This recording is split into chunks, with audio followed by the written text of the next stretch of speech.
আসসালামু আলাইকুম রহমতুল্লাহ। প্রিয় দর্শক, প্রতিদিন একটি হাদিস সিরিজের আজকে চতুর্থ নম্বর পর্বে আপনাকে স্বাগত।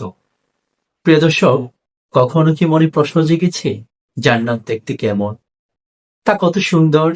নবীজি সাল্লাল্লাহু আলাইহি ওয়াসাল্লাম বহু হাদিসের বহু বর্ণনায় জান্নাত সম্পর্কে আলোচনা করছেন।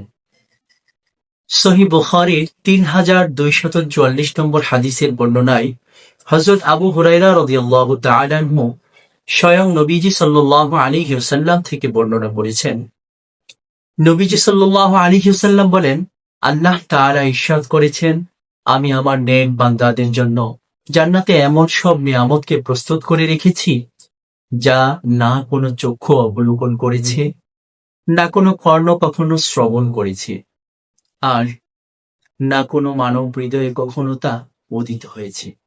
প্রিয় দর্শক, এই জান্নাতে যেতে কার না মনে চায়? যদি আপনাকে ছোট্ট দুটি আমলের কথা বলে দিই, যা আপনি ১ মিনিটের মধ্যেই সেরে ফেলতে পারেন।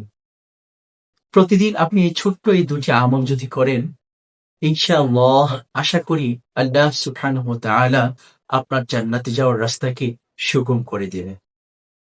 প্রিয় দর্শক, আজকে আমরা কথা বলবো সহিহ তিরমিজির ৩,৪১০ নম্বর হাদিস নিয়ে।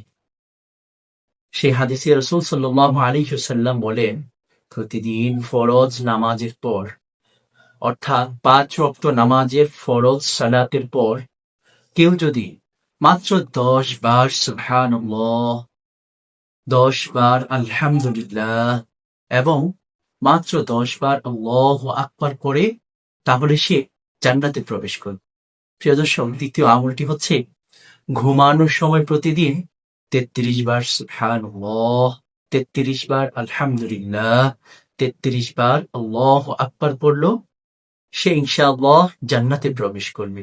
আল্লাহ সুবহানাহু ওয়া তাআলা আমাদেরকে এই হাদিসগুলোর উপর আমলের তৌফিক দান করে। আমিন।